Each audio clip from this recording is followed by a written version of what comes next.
सपने वो नहीं होते जो हम नींद में देखते हैं, सपने वो होते हैं जो हमें सोने नहीं देते। इन पंक्तियों को सुनते ही हमारे माइंड में missile man of the India के नाम से जाने जाने वाले ग्रेट साइंटिस्ट और इंडिया के पूर्व प्रेसिडेंट डॉक्टर एपीजे अब्दुल कलाम की इमेज हमारे माइंड में बन जाती है।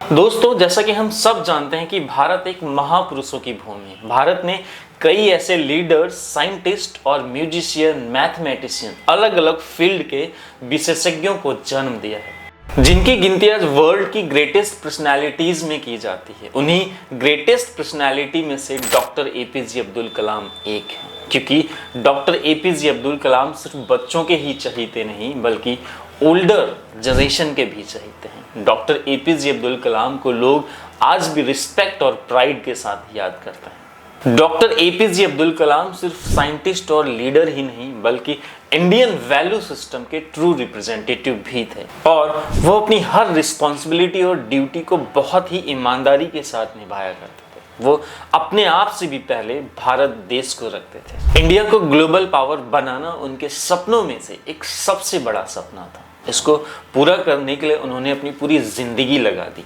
साइंस और टेक्नोलॉजी के फील्ड में उनके कंट्रीब्यूशन के लिए कई बार उन्हें गवर्नमेंट से अलग अलग अवार्डों से भी नवाजा गया, जिसमें सबसे प्रेस्टिजियस पद्म विभूषण और भारत रत्न था, जो उन्हें ईयर 1990 और 1997 में मिले। जैसा कि हम सब जानते हैं कि डॉक्टर एपीजे अब्दुल कलाम की लाइफ फुल ऑफ इंस्पिरेशन से भरी हुई है। उन्होंने शुरुआती दिनों में अपनी फैमिली को सपोर्ट करने के लिए न्यूज़पेपर बेचने से लेकर इंडिया के ग्रेट साइंटिस्ट और प्राइम मिनिस्टर बनने तक का सफर तय किया। दोस्तों, आज की इस वीडियो में डॉक्टर एपीजे अब्दुल कलाम की फुल ऑफ इंस्पिरेशन लाइफ पर डिटेल में बात करेंगे, और साथ ही साथ डॉक्टर एपीजे अब्दुल कलाम की साइंस और टेक्नोलॉजी की जो कंट्रीब्यूशन है, इसके साथ साथ भारत में प्रेसिडेंट बनकर उन्होंने क्या क्या काम किया, इस पर भी बात करेंगे। डॉक्टर एपीजे अब्दुल कलाम का जन्म 15 अक्टूबर 1931 रामेश्वरम के एक तमिल मुस्लिम फैमिली में हुआ था।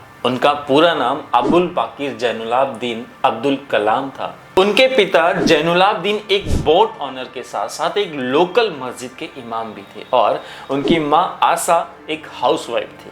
उनके पिता जैनुलाब्दीन हिंदू तीर्थ यात्रियों को रामेश्वरम में धनुषकोटी का दौरा कराया करते थे। डॉक्टर कलाम अपने 4 बड़े भाई बहनों के साथ बहुत ही सर्कमस्टेंस में पले बड़े थे। इनके पूर्वज तमिलनाडु के वेल्डिंग ट्रेडर्स जमींदारों में से एक थे। वो माइनलैंड और पंबन आइलैंड के बीच में ग्रोसरी का ट्रेड किया करते थे, और उनका ये कारोबार श्रीलंका तक फैला हुआ था। इसके कारण मेनलैंड और आइलैंड के बीच में यात्रियों को यात्रा कराने का भी काम किया करते थे, जिसके कारण गवर्नमेंट की तरफ से उनकी फैमिली को वुडन बोर्ड्स का टाइटल भी दिया गया था, जो कि समय के साथ छोटा होते हुए मार्कीय में बदल गया। हालांकि 1914 में मेनलैंड और आइलैंड के बीच में पंबन ब्रिज बनने के कारण उनकी फैमिली का कारोबार बंद हो गया। धीरे धीरे उनके घर को छोड़कर उन्होंने अपनी सारी प्रॉपर्टी गंवा दी। इसी वजह से डॉक्टर एपीजे अब्दुल कलाम के जन्म होने तक उनकी फैमिली की दशा काफी दयनीय हो गई थी, जिसके कारण डॉक्टर एपीजे अब्दुल कलाम को बचपन में ही गरीबी का सामना करना पड़ा, और जिससे उनको बचपन में ही अपने जिम्मेदारियों का एहसास भी हो गया था। उन्होंने अपनी फैमिली को सपोर्ट करने के लिए बचपन में ही न्यूज़पेपर बेचने का काम शुरू कर दिया था। सुबह पढ़ाई करने के बाद डॉक्टर एपीजे अब्दुल कलाम रामेश्वरम रेलवे स्टेशन पे जाकर न्यूज़पेपर इकट्ठा करके और वहां की सड़कों पर दौड़ दौड़ कर न्यूज़पेपर बेचा करते थे। डॉक्टर एपीजे अब्दुल कलाम शुरुआती दिनों में एक एवरेज स्टूडेंट रहा करते थे, लेकिन उनके अंदर सब कुछ जानने और सीखने की जिज्ञासा उनमें बचपन से कूट कूट के भरी थी। वो अपना ज़्यादा समय किताबों के साथ ही व्यतीत करते थे। इसके साथ साथ बचपन से ही उनको मैथमेटिक्स में काफ़ी रुचि थी। फिजिक्स की पढ़ाई करने के लिए तिरुचिरापल्ली में लोकेटेड सेंट जोसेफ कॉलेज में एडमिशन ले लिया। डॉक्टर एपीजे अब्दुल कलाम एक इंटरव्यू के दौरान बताते हैं कि जब तक वो रामेश्वरम में रहे थे, उन्हें हायर एजुकेशन के बारे में ज़्यादा नॉलेज नहीं थी कि हायर एजुकेशन करने के लिए क्या क्या किया जा सकता है। उन्हें ऐसा कुछ भी नहीं मालूम था। 1954 में डॉक्टर एपीजे अब्दुल कलाम ने बीएससी की डिग्री कंप्लीट करने के बाद वो खुद रियलाइज करते हैं कि मुझे अपने सपनों को पूरा करने के लिए इंजीनियरिंग की पढ़ाई की ज़रूरत है। ये जानने के बाद डॉक्टर एपीजे अब्दुल कलाम इंजीनियरिंग कॉलेज में एडमिशन लेने के लिए जी तोड़ मेहनत करते हैं और फाइनली उनको MIT यानी मद्रास इंस्टीट्यूट टेक्नोलॉजी में उनका सिलेक्शन भी होता है। MIT में सिलेक्शन होने के बाद डॉक्टर एपीजे अब्दुल कलाम बहुत खुश थे। अगले ही पल जब MIT की उनको फीस के बारे में जानकारी होती है तो ये खुशी उनकी निराशा में बदल जाती है। हालांकि अपने रिश्तेदारों की मदद से डॉक्टर एपीजे अब्दुल कलाम इवेंचुअली 1955 में एरोस्पेस की इंजीनियरिंग की पढ़ाई करने के लिए MIT में एडमिशन ले लेते हैं। द हिंदू की एक रिपोर्ट के मुताबिक डॉक्टर एपीजे अब्दुल कलाम के द्वारा लिखी गई एक book my journey transforming dreams into the action में बताते हैं कि वो एक फाइटर पायलट बनना चाहते थे। डॉक्टर एपीजे अब्दुल कलाम ने रिटन एग्जाम तो सक्सेसफुली क्रैक कर लिया था, लेकिन SSB इंटरव्यू में फेल होने के कारण वो एरोस्पेस में शामिल नहीं हो पाए। उसके बाद शुरू होती है उनके लाइफ की सबसे इंपॉर्टेंट फेज, जब उन्होंने एज अ साइंटिस्ट देश की सेवा की। 1960 में MIT से अपनी ग्रेजुएशन की पढ़ाई कंप्लीट करने के बाद डॉक्टर एपीजे अब्दुल कलाम एरोनॉटिकल डेवलपमेंट और डिफेंस रिसर्च डेवलपमेंट यानी DRDO को ज्वाइन करते हैं और वहां पर उन्होंने सबसे पहले आर्मी के लिए एक स्मॉल होवरक्राफ्ट बनाकर अपने करियर की शुरुआत करते हैं। DRDO में डॉक्टर एपीजे अब्दुल कलाम को Indian National Space Research Committee के मेंबर के रूप में renowned scientist doctor Vikram Sarabhai के साथ काम करने का मौका मिला। DRDO में डॉक्टर एपीजे अब्दुल कलाम अपनी जॉब से सेटिस्फाई नहीं थे। 1969 में डॉक्टर एपीजे अब्दुल कलाम को इसरो में as a project director transfer कर दिया जाता है।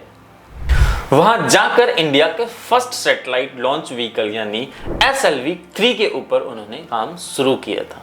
दोस्तों, यहां मैं आप सभी की जानकारी के लिए बताना चाहता हूं कि डॉक्टर एपीजे अब्दुल कलाम ने 1980 में रोहिणी सैटेलाइट को लोअर अर्थ के ऑर्बिट में जाके सक्सेसफुली डिप्लॉय किया था। सन 1965 में जब डॉक्टर एपीजे अब्दुल कलाम DRDO के मेंबर हुआ करते थे, तभी उन्होंने एक एक्सपेंडेबल प्रोजेक्ट पर इंडिविजुअली काम करना शुरू कर दिया था। उसके बाद इसरो का मेंबर बनने से डॉक्टर कलाम की प्रोजेक्ट को गवर्नमेंट से अप्रूवल भी मिल गए और इसके साथ साथ और भी इंजीनियर उनके साथ काम करने के लिए जुड़ जाते हैं। इसके बाद डॉक्टर एपीजे अब्दुल कलाम ने पृथ्वी मिसाइल की डेवलपमेंट में बड़ा रोल प्ले किया था। इसके बाद 1982 में डॉक्टर एपीजे अब्दुल कलाम ने फिर से DRDO ज्वाइन कर लिया था। वहां पर जाकर उन्होंने मिसाइल के प्रोग्राम को तैयार किया, जिसकी वजह से बाद में वहां पर और भी मिसाइल्स प्रोड्यूस की गई, जिसकी वजह से डॉक्टर एपीजे अब्दुल कलाम को मिसाइल मैन का टाइटल दिया गया था। उन सभी सक्सेसफुल मिसाइल्स में से एक था अग्नि, जो इंडिया का first intermediate range ballistic missile था, जिसे 1989 में लॉन्च किया गया। सन 1992 से 1997 तक doctor APJ Abdul Kalam defence minister of India के साइंटिफिक एडवाइजर रहे। इसके बाद डॉक्टर एपीजे अब्दुल कलाम को पूरा Bharat as a nuclear scientist जानने लगा था। इसके अलावा मिड 1990 में डॉक्टर एपीजे अब्दुल कलाम यत another notable scientist YS Ranjan के साथ मिलकर India 2020 a vision for the new millennium नाम की एक बुक लिखी। इसे ईयर 1998 में पब्लिश किया गया था। इस बुक में डॉक्टर एपीजे अब्दुल कलाम ने इंडिया को 20 साल बाद यानी 2020 तक डेवलपिंग नेशन से एक डेवलप नेशन के रूप में ट्रांसफॉर्म करने के बारे में बात करते हैं। दोस्तों, अब हम आगे बढ़ते हैं वीडियो के अगले फेज में, जहां पर डॉक्टर एपीजे अब्दुल कलाम की लाइफ का नेक्स्ट मोस्ट इंपॉर्टेंट फेज के बारे में चर्चा करेंगे। मींस जब उन्होंने देश को एज अ प्रेसिडेंट सर्व किया। साल 2002 में जब NDA पावर में था, तब उन्होंने डॉक्टर एपीजे अब्दुल कलाम को नेक्स्ट प्रेसिडेंट के रूप में नॉमिनेट करने का अनाउंस किया। डॉक्टर कलाम के स्टेचर और पॉपुलर अपील के कारण दूसरी मेजर पार्टी जैसे कांग्रेस और समाजवादी पार्टी ने भी उनके नॉमिनेशन को सपोर्ट किया। KR नारायण 1997 से 2000 के बीच में इंडिया के प्रेसिडेंट रहे थे और उन्होंने सेकेंड टर्म में खुद को नॉमिनेट करने के लिए मना कर दिया था। 18 जुलाई 2002 को डॉक्टर APJ अब्दुल कलाम इंडिया के 11वें प्रेसिडेंट इलेक्ट होते हैं। 25 जुलाई 2002 को doctor APJ Abdul Kalam parliament house में शपथ लेते हैं और 25 जुलाई 2007 तक doctor APJ Abdul Kalam as a president serve करते हैं। दोस्तों, अब तक इंडिया में कितने लोग प्रेसिडेंट बन गए, लेकिन डॉक्टर APJ अब्दुल कलाम की बात अलग थी। उनकी सिंप्लिसिटी और आम जनता के प्रति उनका स्नेह बाकी सभी से अलग बनाता है। Shobha Warrier bureaucracy doctor APJ Abdul Kalam के प्रेसिडेंसी के दौरान वो उनकी प्रेस सेक्रेटरी के रूप में सर्व कर रही थी। उन्होंने डॉक्टर APJ अब्दुल कलाम के ऊपर लिखी गई अपनी बुक में the people's president doctor APJ Abdul Kalam में बताती हैं कि डॉक्टर APJ अब्दुल कलाम कभी भी खुद को एज ए प्राइम मिनिस्टर नहीं देखते थे। वो हमेशा अपने आप को एज ए आम जनता के रूप में देखा करते थे। शोभा वारियर के साथ एक इंटरेक्शन में डॉक्टर APJ अब्दुल कलाम बताते हैं कि वो प्रेसिडेंट हाउस को पीपल्स हाउस बनाना चाहते हैं। शोभा वारियर बताती हैं कि डॉक्टर APJ अब्दुल कलाम सिक्योरिटी की चिंता किए बिना वो लोगों से भी मिला करते थे, फिर चाहे वो न्यू ईयर का दिन हो या फिर इंडिपेंडेंस डे या फिर रिपब्लिक डे ही क्यों ना हो। और हर फेस्टिवल को पूरे राष्ट्रपति भवन को पूरे दिन खुला रहने का भी आदेश देते थे और कोई भी बिना किसी पास के भी डॉक्टर APJ अब्दुल कलाम से मिलने जा सकता था। डॉक्टर APJ अब्दुल कलाम अपनी प्रेसिडेंसी के दौरान प्रेसिडेंट को मिलने वाले सभी एक्स्ट्रा प्रिविलेज को पूरी तरीके से अबॉलिश कर दिया था। डॉक्टर APJ अब्दुल कलाम जब भी कोई फंक्शन अटेंड करते थे तो उनके लिए वहाँ पे कोई भी सेपरेट चेयर नहीं यूज़ की जाती थी। वो वही चेयर यूज़ करते थे जिस पे बाकी इंडिविजुअल्स भी बैठा करते थे। दोस्तों, डॉक्टर APJ अब्दुल कलाम जितना लोगों के साथ सॉफ्ट और पोलाइट रहते थे, डिसीजन लेने और उन्हें इम्प्लीमेंट करने में उतने ही ब्रेव और क्रेजियस थे।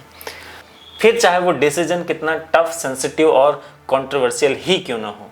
हालांकि डॉक्टर APJ अब्दुल कलाम अपनी पिटीशन के दौरान इन एक्शन के लिए क्रिटिसाइज भी हुए थे।